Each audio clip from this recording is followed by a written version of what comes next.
That's basically middle school and high school. We have stats, if you want to look even closer, that it's only in the medical marijuana states or in the decriminalizing pot states where it is just soaring. So do you think that we're going to see more youth? Let me tell you, our Pasco schools and Port Richey schools, are they doing a great job? According to the grading system, they're struggling. And do you think that passing this ordinance, that is just a casual ordinance and protecting people from a record, is going to help the school system and help these kids improve their school? No, it's not. It's going to make it worse. And I'll go into why I think it's also going to affect employers. We'll skip the hash oil and all that, or the traffic-related deaths due to pot. Let me tell you, this, not only the driving under the influence of marijuana. First of all, does anybody know about how much it costs to do a blood test for a blood alcohol test? If they get a DUI. It costs about 25 to 35 bucks to do it. Now, to do a DUI under marijuana, it costs 10 times that amount. And so what is that? The offender is going to get charged that, so the city won't have to deal with it, right? Because they will have to pay. And they can pay the fine, and the city won't see it. But what happens if the guy is smoking pot or whatever, and he's late to work, or he doesn't feel like going to work, or whatever. He gets laid off. So now you have a guy, a DUI, you guarantee the use is going to go up. Now, who's going to pay for that 10 times the amount of the DUI marijuana? It's darn sure not going to be him. How can you get money from him when he hasn't got any money? The city is going to have to pick up the tabs on this. I was talking to a deputy in a parking lot this afternoon, and the law is so vague on DUI marijuana anyway. There just isn't any guidelines. You know, in alcohol, it's like 0.07%. Anything over that, boom, that's it. Well, it's to the discretion, if I'm not mistaken, it's the discretion of the officer if he feels like he's impaired when he's driving. Is that right? Okay, but there is absolutely, am I incorrect? Please, if I'm wrong, but is there any guidelines as far as how do they measure how much of is in his system that he is in fact impaired? Not for the common officer. Right. So then you've got to go through all of this and that, and then I believe it's a whole system to try to order a blood test for that, correct? And then you might say, okay, well, hey, Tampa's doing it. Tampa passed it. Orlando might be just around the corner. One is that, you know, it's kind of like when your mama used to say, if Tampa's going to jump off a cliff, are you going to jump too? Well, how do we know what effect that's going to have on Tampa? If we pass this, don't you think maybe we ought to at least take a breath? Maybe have citizens vote on it if they want? After all, it's their lives that it's going to affect. Or at least go to Tampa and look at the stats from Tampa and not from Colorado or not from California to see all of these ill effects of that. As we talked about. Yes. Yes. And I just mentioned about the almost 10 times the rate just to process the blood test. And if you administer fines or something, or citations for actually finding it, how much of that money will you actually be able to collect? Well, we have no idea. We have no idea how much and how many people are they going to actually have to, will they pay the fine or not? And all the administrative costs tied to that might be, have to be underwritten because they can't pay for it, but we wrote the citation and you've gone through the paper trail to try to make it happen. The city is going to pick up that tab.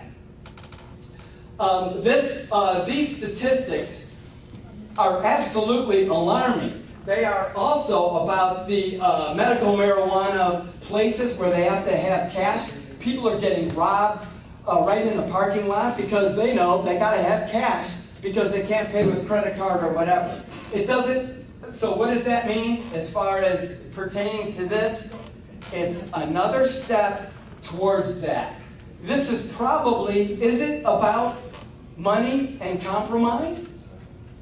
You know, is that, can we generate enough revenue to be able to get extra income to pay off some of, you know, our finances in the city or not? That's a question. And you wonder, as I get to the next slide here, we've talked about DUI, marijuana things that are almost tripling. And these stats are 2 years old. So these stats almost assuredly have gone up. But over 200 communities in California and 180 in Colorado have enacted local bans on medical or personal use marijuana, and the numbers are growing. I would be willing to bet, and you know, and this is the next step, is that when people are looking at medical marijuana and it is getting jammed down our throat, we're going to be so sick of political ads, and this is going to be thrown into the whole thing of watching all these political ads pro or for legalizing pot. But I bet every one of those communities are saying, you know what? What if we did see a revenue increase that we can funnel through and update fire or police equipment or whatever, and take that money and pay off some of the deficit that the city's incurred? Any city. I bet almost every one of those communities had that in mind.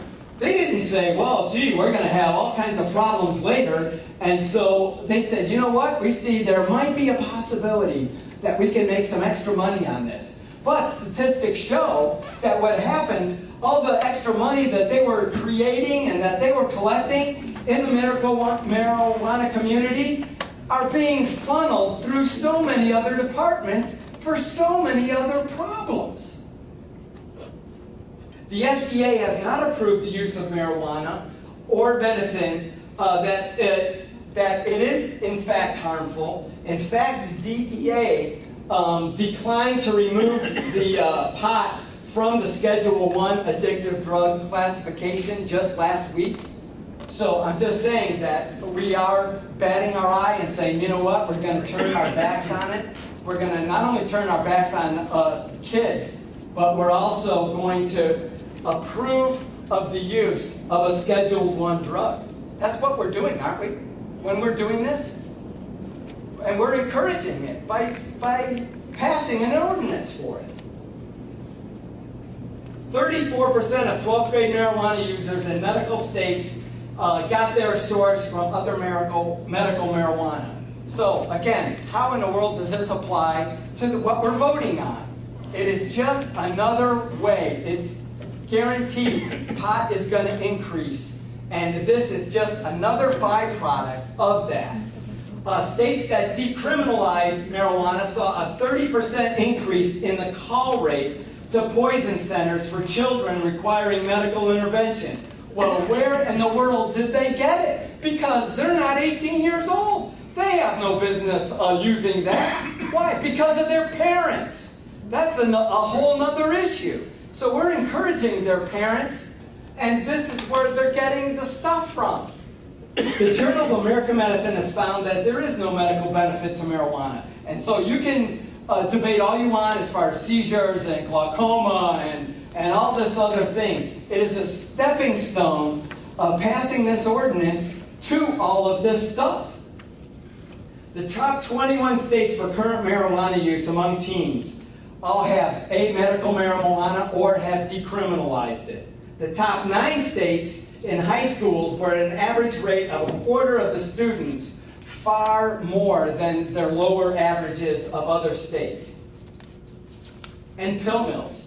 How in the world did we get pill mill problems in Pasco County? Because we want to help the chronically pain patient get a better place to be able to get his medication closer so we can help them and relieve the pain and give them a better life. Well, you know what? This whole thing sounds a lot like that. And as we know, it took years to get the pill mills out. And I'm telling you, I see half of the stuff that's going on behind my shopping center, Pinch a Penny, Lane Glow Bowling, all of them, as they walk around like this all day long, obviously on something. Whether it's pills or whether it's something else, they're on something. So yeah, we eliminated all the pill mills, but we didn't eliminate the pill users. And so the place is just, imagine the use of marijuana growing so much is we're going to see that all around.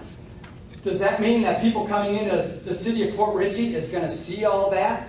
And it could drop property values. It could affect our business as far as driving people out of Port Richey instead of retirees wanting to come to Port Richey and the incredible water and all the awesome things that it has to offer. They're going to go to another city to retire in because of the lingering people hanging around problems. The other thing about this, and you would say, oh, this has nothing to do. This is medical marijuana. This isn't us. This is just the one little item of ordinance.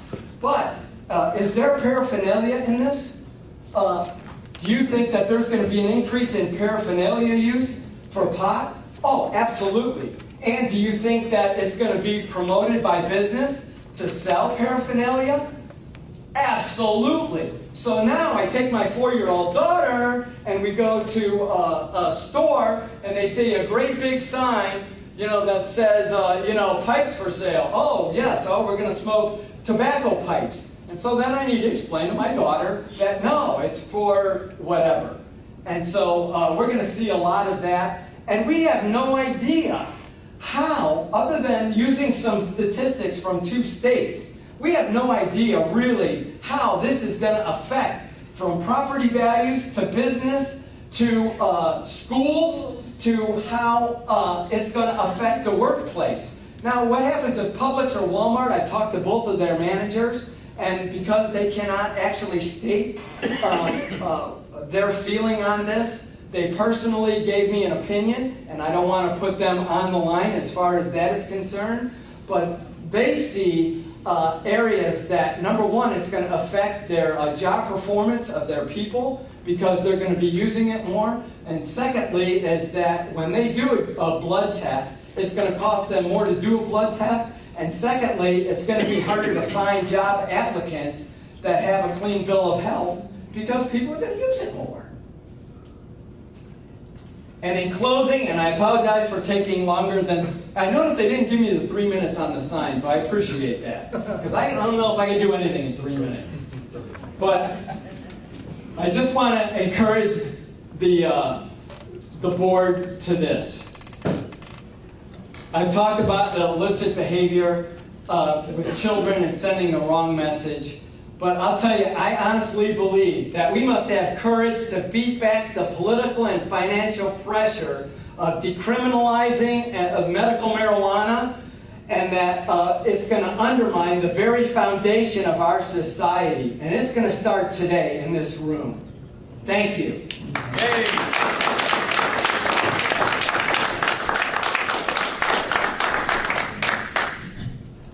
I'm just going to say a few things and we'll turn it over to Doug.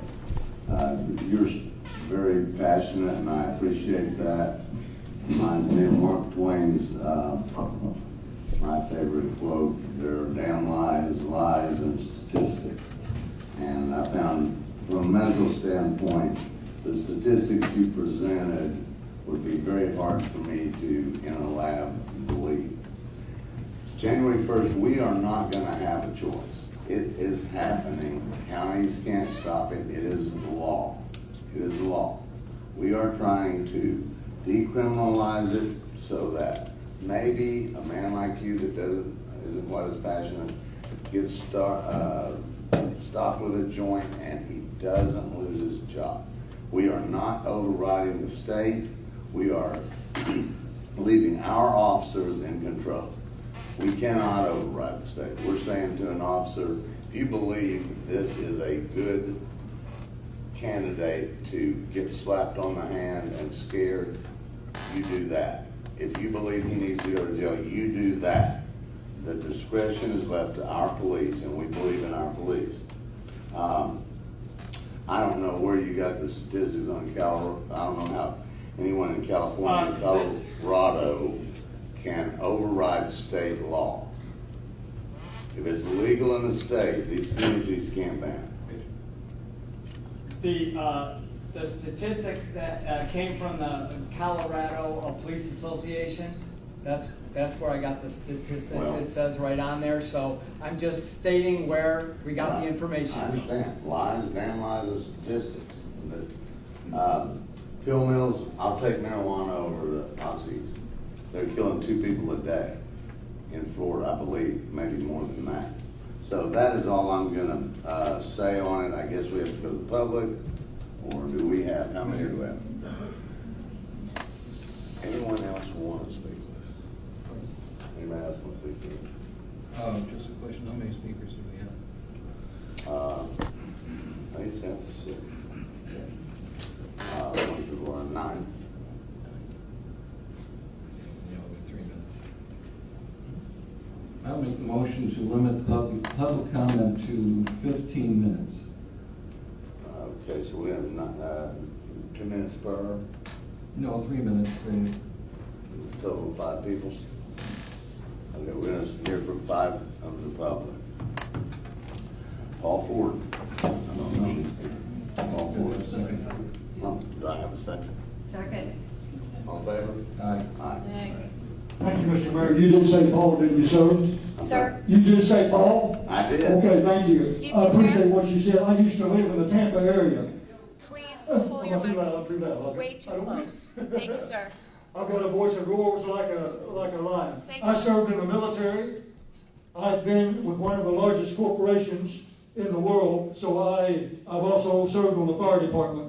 And I appreciate what you said about the homeless, but I got a little story to tell you real quick. Go ahead and start the clock, because it won't bother me. There was I worked with the street kids. Put that And that's not the- down, put that down if you're gonna. Ma'am, I know what I'm doing. This is not the first time I've been in public speaking. But I want to make sure that I'm heard. All right, now, then I want to say something. All right, there's some street kids that I worked with. And so I stayed in contact with them in Tampa, and the officers would come to me early in the morning at 3 or 4 o'clock in the morning and say, why don't you get out of this area in Tampa? I said, sir, I'm not a renter, I'm a house owner. And they said, well, you need to get out of this area, they're going to kill you. I said, well, I'm ready to go. And so the first thing you know, then the law enforcement, it was mostly on marijuana, other drugs too. So yeah, I don't need the microphone. Okay, let me tone it down a little bit, Mr. Mayor, but anyway. I do know Gus Bellarakis, I have met him, in other words, I've heard him speak, so I've lived in this area for about 11 years. So I don't have any intention to move away. There was one of my street kids, I stayed in contact with him, and I said, what happened to your cockatoo bird? And this is what they said to me. He said he died. Sir. I said, of old age? And he said, no, he died with grass. I said, well, dogs eat grass, and I knew what he was talking about. He said, no, he didn't say hash, he said marijuana. So I don't know what happened to the bird, but the bird died. Now, was they fooling around with the bird? Now, if it'll kill a cockatoo, what's it going to do to us? They also know that it will cause other problems that they don't even know. We know what, okay, how many we go? I'm through. All right, thank you all. I appreciate you. Appreciate you letting me talk. We have Angel now, ladies. You said later, I believe. No, this is good. Okay. Hi, I'm Angel Nally, 7726 Grand Boulevard. I'm a business owner in Port Richey. And my concern is just this weekend we had an impaired driver drive into the front yard of a neighbor.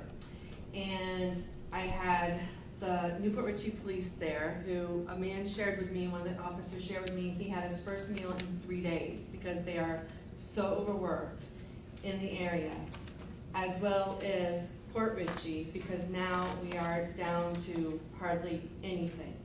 And so they are stepping it up. They love working with the guys, but from what I can see and from what I can hear in the community, the passion is that you really take into consideration, even though it's coming, whatever it is, that there are passionate business owners and tax-paying people here, that where it's not that we lack compassion for those that are in need or those that are addicted or those that could benefit from some kind of relief from what they have.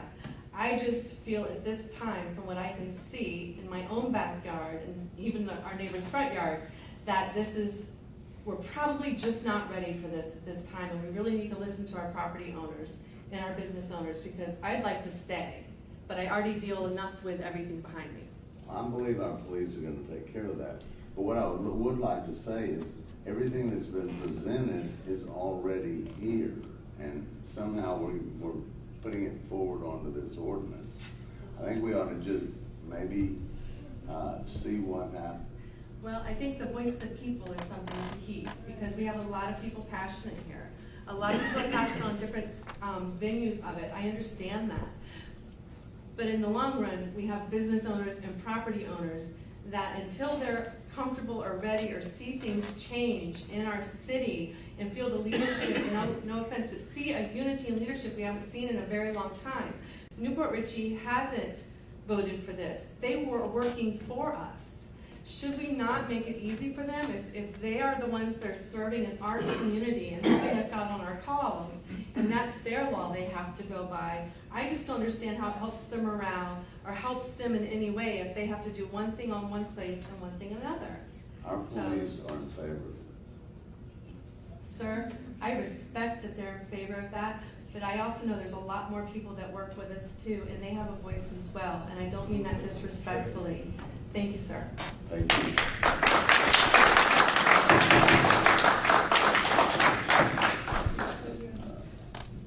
We got Jerry Haggis.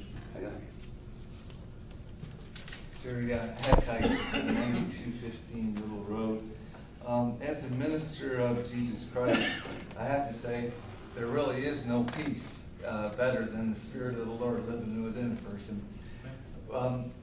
And maybe the church is my own fault at times for not demonstrating that in a convincing way that could encourage people to look other places for peace. I do want you to know that I believe that the church as a whole does not want anyone who thinks differently to live with less freedom. And the church as a whole is not lacking compassion or desiring that folks are deprived of legitimate help from God-given plants and crops. But what I am concerned of, and I think many are, is that if Port Richey does decriminalize marijuana, that there will be unintended consequences, many of which have been referred to, particularly the tendency for Port Richey to be a magnet for such activity, and for those who are very likely to be smoking and being high in the parks, the waterfront park, which care for very, very much, Brasher, Oleander, are very likely to take on a different flavor.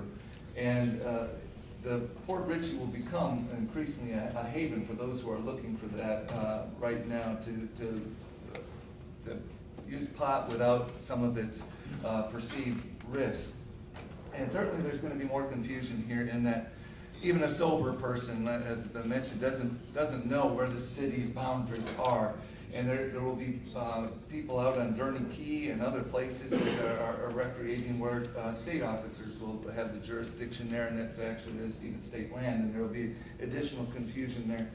As a minister in the area, I've worked with several people, ministries, and with you in dealing with the homelessness, and I can't help but believe that the kind of homelessness that really is seeking a haven away from responsible living will be increased by publicity of this ordinance.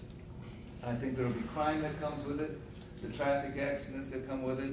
It is clear in Colorado right now there's $1 million advertising campaign for those who are driving high to recognize that they're going to get a DUI, but it's because it's been a problem there. I think increasingly we're going to see more children seeing more adults get high, and they're going to have greater proximity to the drug, and it's going to greatly increase the likelihood of its usage.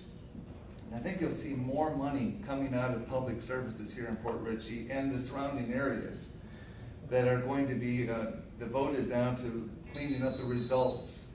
And I think that very few people will be enriched, and a lot will pay the cost.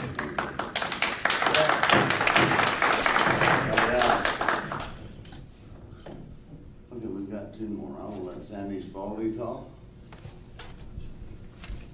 Picking and choosing here, or can we go for the Right, first you know five? what, No, we're doing it my way. you can let them speak, that's okay. Garyn? Yeah, just a few things. I'm going to go quickly on this.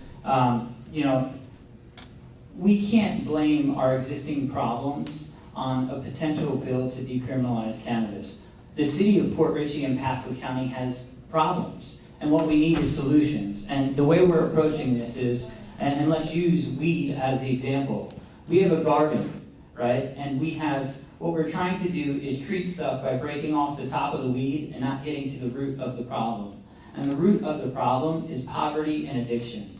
The root of the problem is not cannabis, all right? So let's go with it's poverty and addiction, all right? Now, what cannabis has shown around the world is it's a benign substance for 2,000 years. It's been in our environment, and it hasn't killed anyone. It has helped many people, but it hasn't killed anyone.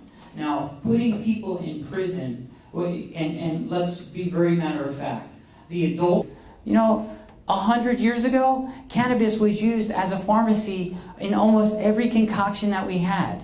We were lied to a little bit by our government in the 30s, and it was made illegal so it could racially target Latinos and African Americans, and that's exactly what it's done if you look at the war on drugs. And now we're, 80 years forward, and we have an opportunity to not send people to jail for something that doesn't hurt our neighbor. And I agree wholeheartedly. If you're shitting on a couch behind the bed, behind my business, you probably need to go to jail.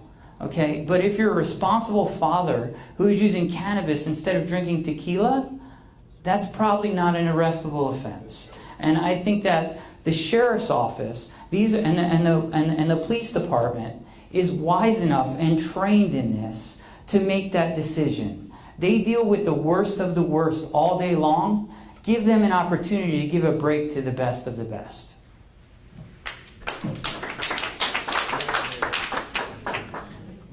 Okay.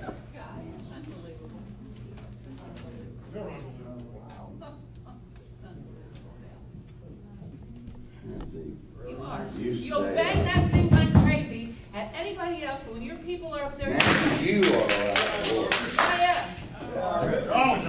Stay out of order. I like being out of order. You're I doing have good. Hitler over here. John Bishop.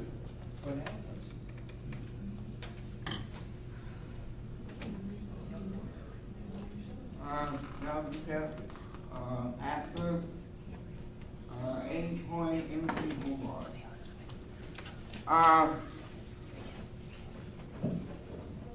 I came here to find out more about this medical marijuana, and I find out both sides. And I feel that we need to take a step back. And what I mean by that is, we're all responsible adults here. And we all want the best for everybody.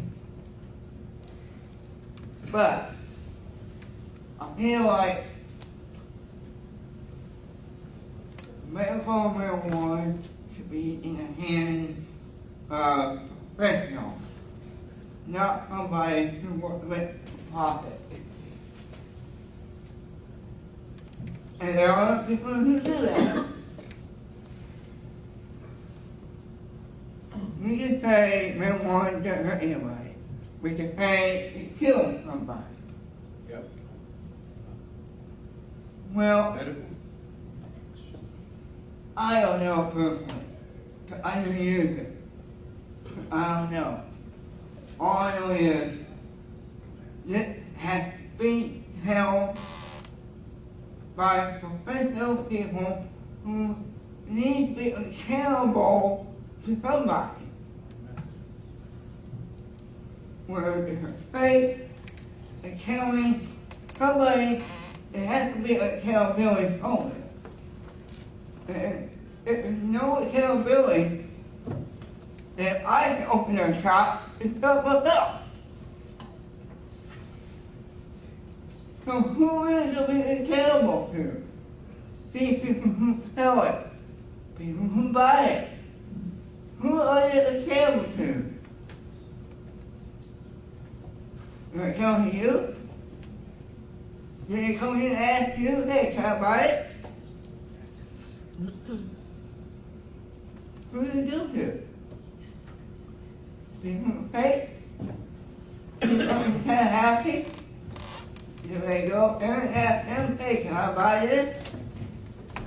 Do they go to the doctor and say, hey, doc, I am critically ill, so I need some medical marijuana. Who is the doctor coming to? He's a professional, but he has to be held accountable to somebody in order to get a prescription to it. There's no accountability. None that I can see. I'm not wrong. Alright, that's where it needs to be. Thank you. Okay, I'm gonna bring it back to council. And I did understand what you were saying, sir. Any thoughts or comments? I do have a question for John. Yes. Your presentation is, you are speaking for the Sheriff's Office, Sheriff Nelko. I was not speaking for the Sheriff's Office. I was speaking on behalf of businesses, as I've stated. I did get the information that I obviously from the Pasco Sheriff's Office, but I was speaking on behalf of businesses in the city of Port Richey on the effects that we are going to see through passing of this ordinance, that I feel. That we believe in, Mike. I'm gonna let Mr. Angel talk. Time will tell, won't it? I actually spoke with the Sheriff's Office representative today on about cannabis, and Sheriff Noko's official position on cannabis, and his official position is he has none. He's not for it, he's not against it, he has no opinion. And so this was prepared for the county commissioners, saying give us the worst statistics and the worst numbers that you can for our opening workshop, and that was the premise of this. The Sheriff's Office actually prepared this presentation with some positive slides regarding the benefits for certain people, and they were asked to remove them. Okay, I will share with those of you on both sides of this opinion. We are not trying to change the law. Officer Kern, I will guarantee you will know if he stops somebody, if they are out of line, they go to jail. Marijuana, whiskey, whatever it is. If they're not, we can give him the discretion to save one family. I'm for that. From that point on, we're not going to override anything in the state law. State law is what it is. Our officers, we're giving them a chance when they see someone that they believe can be helped. We're giving them a chance to just give it a ticket. We're not trying to legalize marijuana. That's already been done. I know you're all passionate, and I know that you can look at these both ways, and I understand both ways. But I believe if we can save someone by not giving them a drug ticket, like Mr. White said, you're out of the Army, you're out of the Navy, you're out of the Armed Forces, you have lost, particularly if it's an 18, 20-year-old kid, you've lost a large percentage of jobs that you can get. We are not trying to make money, we're trying to save our citizens. And that's really all that this comes down to. The hopeful next step, Mr. Angel and the stature he's attained will bring cannabidiol. No intoxicants in it, but it is an intense research. We may be able to get manufacturing here, we may be able to give jobs to our people, and it is not a intoxicant, period. So that's the vision that we have. hope that the council feels this was the same way, and leave it up to you.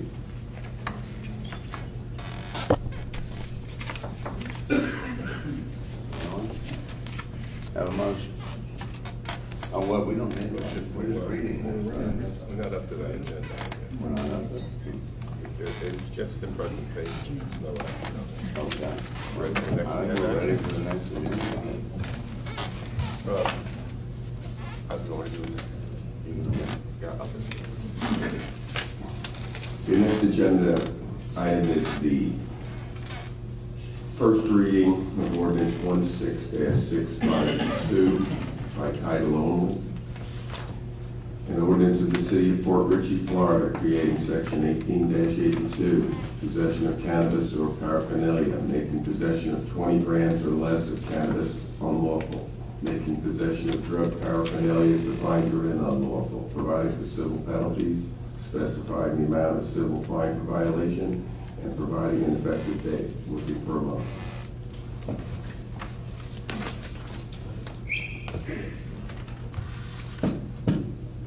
Motion to approve. Motion to approve. I have a motion to approve. I second. I have a motion and a second. Any more discussion? All in favor? Aye. Point of order, you haven't gone to the public. Huh? You haven't gone to the public. I think we had already had all the public we can say. That was on the previous one, not on this one. He's correct. Go ahead. No reading going. Anyone that wants to speak again? Mark Abbott, 7907 Washington Street. I've known Dale a long time, and I think the intent of this is a good one. But here's the reality.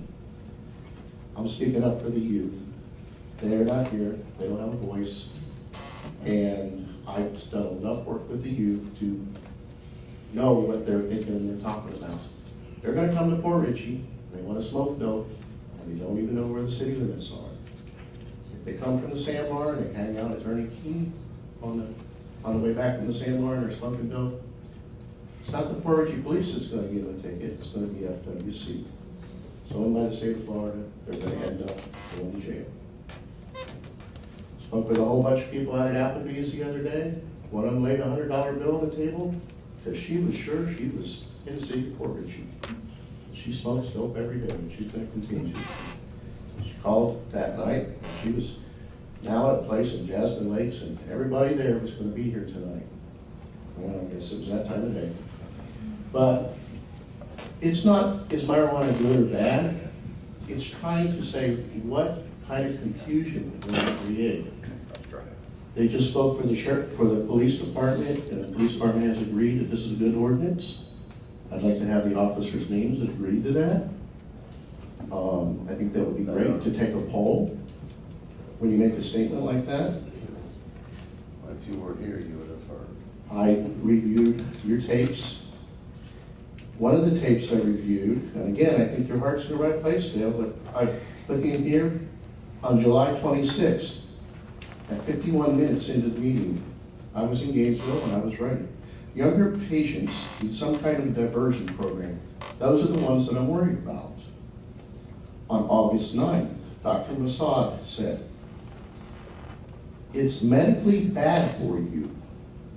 It ruins brain matter and white matter. That's a medical doctor speaking, that medical marijuana is bad for you.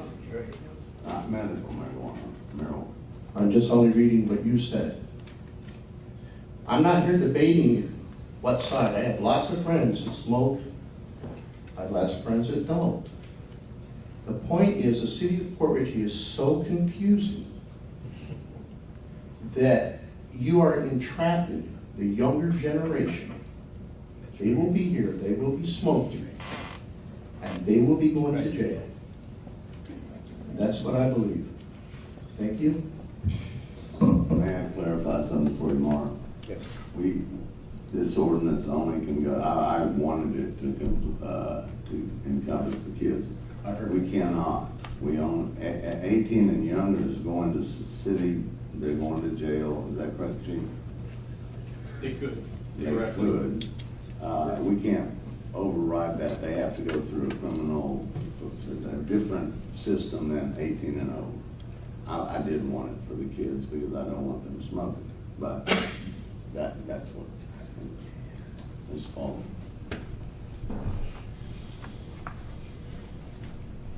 Senior Spald, 82070 Old Post Road. To give a ticket for alcohol, there's a certain amount. If they read over a certain amount, they get a ticket for DUI. Am I right? Okay. If they kept taking a certain amount of marijuana, I'm sorry, well, I don't know the percentage, they'll get a ticket, right? Okay. What is this big argument about? Alcohol is just as dangerous, and I think more so than that little bit of pot. I've never smoked pot, as I said before, never intend to. I very rarely take a drink, and I never drink and drive. But what is this big thing? We're making a mountain out of a molehill here, and you're talking about medical marijuana here. That wasn't up tonight. All that whole big show was for nothing.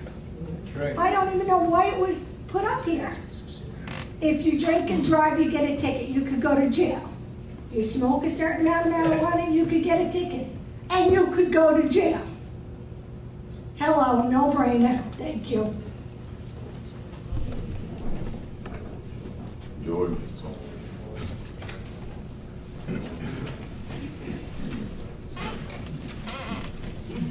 Sir, what I want to say is, I think what you're doing is tying their hands and the fire department and the paramedic. That's why so much money being wasted. You see, I see them every night, 2, 3 o'clock in the morning, in the street, because I walk the street. That's how I know. I see them with my own eyes. You're tying their hands, and the paramedics.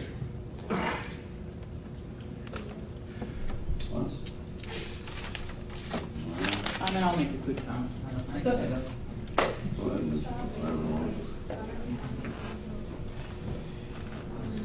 I passed straight 140 Oakwood Avenue. You know, a city divided can't stand. This is pretty divisive, but just a couple of questions I have before y'all vote. Number one is, I really wonder how much of this is brought because there's already some illegal stuff that shouldn't be going on. I just asked that question to get it. And today, I know in the soup kitchen I was ministering, and it was said something about decriminalizing Fort Richey. You're talking about the excitement from the homeless people. I mean, like, wow, you wouldn't believe the excitement there, the hoorah that came from that. But I guess the real question is, I sat in the planning for this, and I prayed for this city for 20 years. Pasco County came with a plan, and I heard them say that, you know, Port Richey is the jewel of Pasco County. As we look out here, we see gateway to the Gulf. I mean, that's what we're building. That's our legacy. We're listening to those in Colorado. They say they're really not known for their mountains anymore. They're not known for the terrain or the ski slopes. You know what they're known for? The state that decriminalized marijuana. They said, how's that going for you? So when you vote on this, I'm just going to ask you this question. Do you want me to known as a city that's the jewel of Pasco County, the gateway to the Gulf? Or do you want to be known as the little city in Pasco that went to pot? Lord bless you.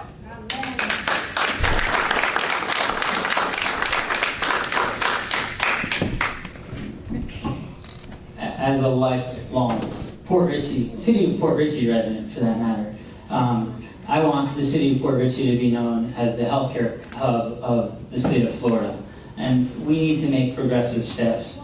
We've been stuck in a period of regression for as long as I can remember. And in order to be a progressive city, you have to do things to get to the front of the bus. And I've said this a few times in my presentations here, and we're not tying anyone's hands in reality, because Timothy has the same exact powers that he had before, and Chief Lovering has the same powers as he had before. The one ability that they do have now is to not ruin a life.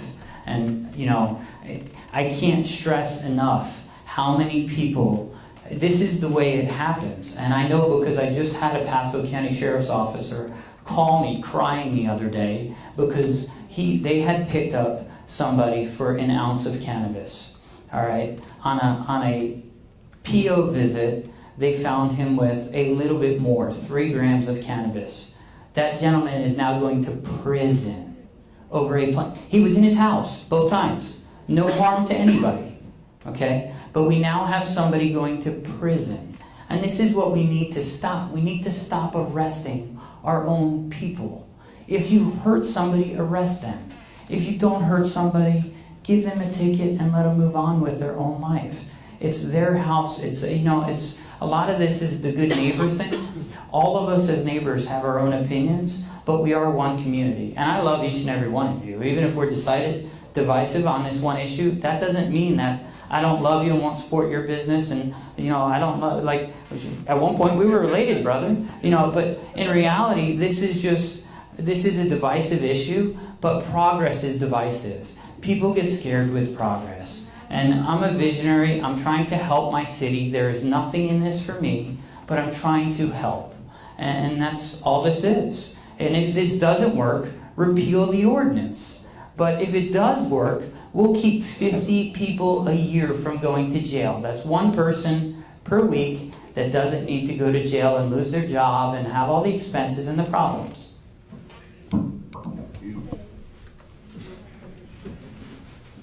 Just a point of clarification. If I'm not, I'm sorry, Jerry Heckice, and still the same address, 9215 Middle Road. Am I correct? My understanding, and Chief Lobring could probably answer best if you would. Currently, if someone is picked up under or over 18, is there currently a diversion process where a quote mistake or a first-time use would eliminate the possibility, eliminate the necessity that they would go to prison for a marijuana possession? For a first-time offense, you're never going to prison for that type of marijuana. But for the juveniles, there'll be diversion programs. For the adult, they would go to jail or they would pay a fine. But as far as the juvenile, there's a diversion process, and it's not leading up to felony, certainly, or... It all depends on their record. We're talking first-time offenders. If it's first time, then we could do a lot more. Okay, so the current process allows for latitude, and it doesn't mean that for a mistake or the first time that they're going to necessarily have a felony. For a juvenile, yes. For an adult, there is still discretion. The officers have discretion in how they handle the cases. Yes, ma'am.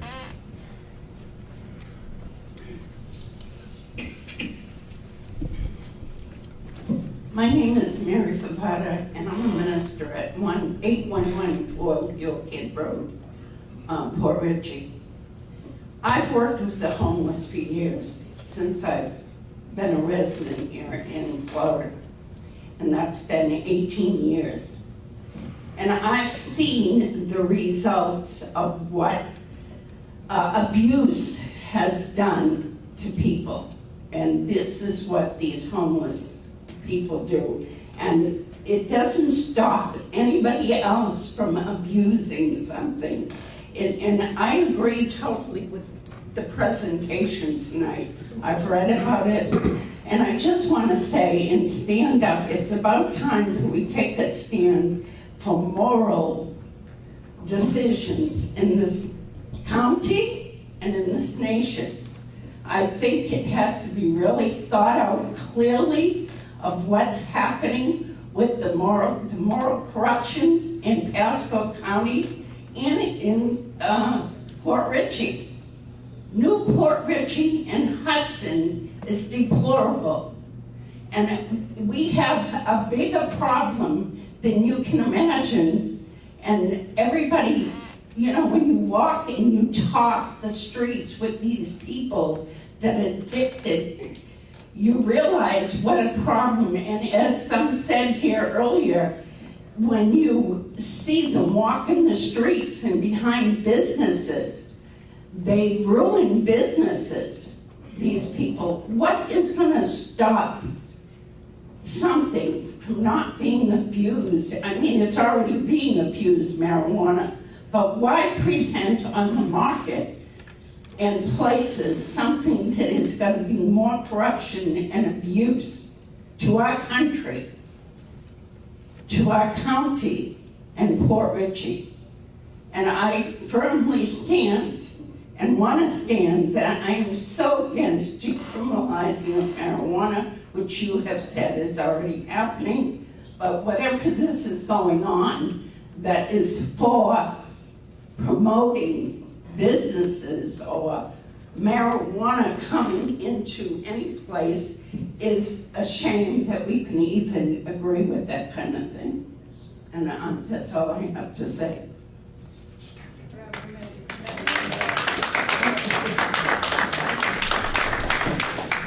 Anyone else?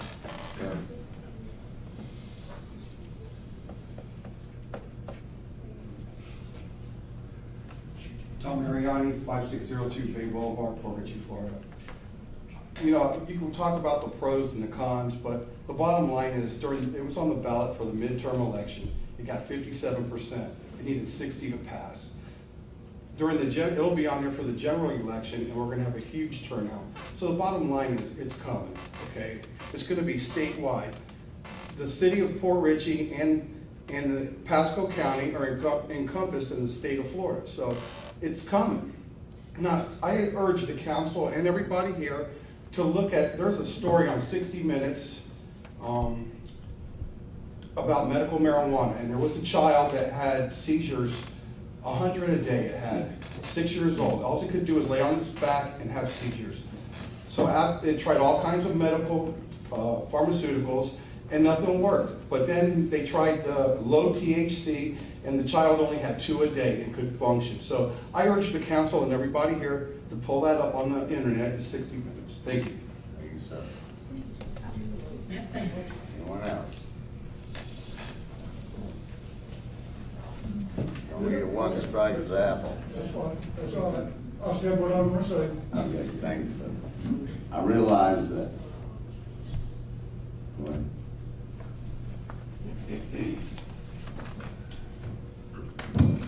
Thank you, sir. You know, as I said, Gabriel Papadopoulos, 11447 Bearwood Haven Drive. Address, please. Yes, 11447 Bearwood Haven Drive. And that's in Newport Richey, actually. As a county citizen, I have done some homework. I observed. I worked with many leaders, and I continue to work with many leaders in this great city of Port Richey. And I want to applaud you, first of all, for the great work that you do for this great city of Port Richey. This city, it is definitely a jewel. And it's going to be a jewel. And I believe tonight you're going to make a decision that is going to be a sound decision. I observe, I'm not here to say who was correct and who was wrong here, but I have seen it through my experience working with leaders in this area, fighting homelessness and fighting crime, that decriminalizing marijuana tonight would only cause more damage, not only to this city, but also to this entire county. So please reconsider before you vote for it tonight. Thank you. Anyone else?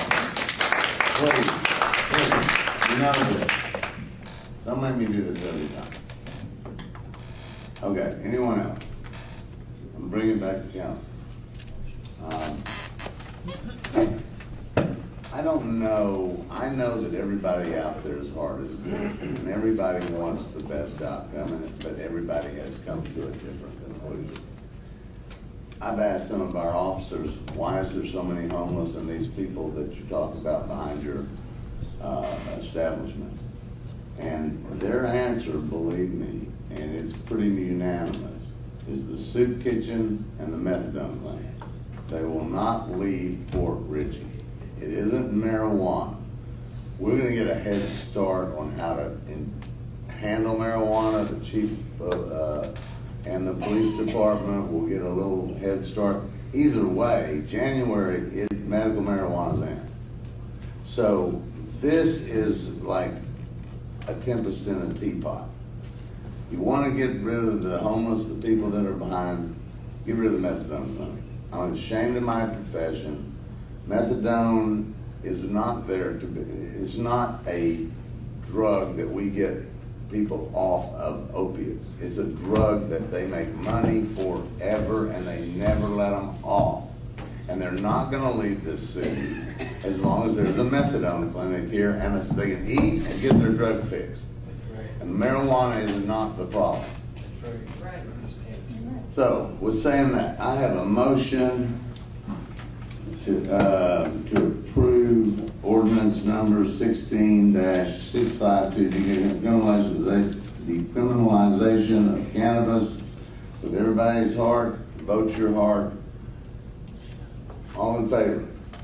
Aye. Aye. Nay. Passes 3-2. Next, on the agenda, you got that. Jim Baker, I had another one.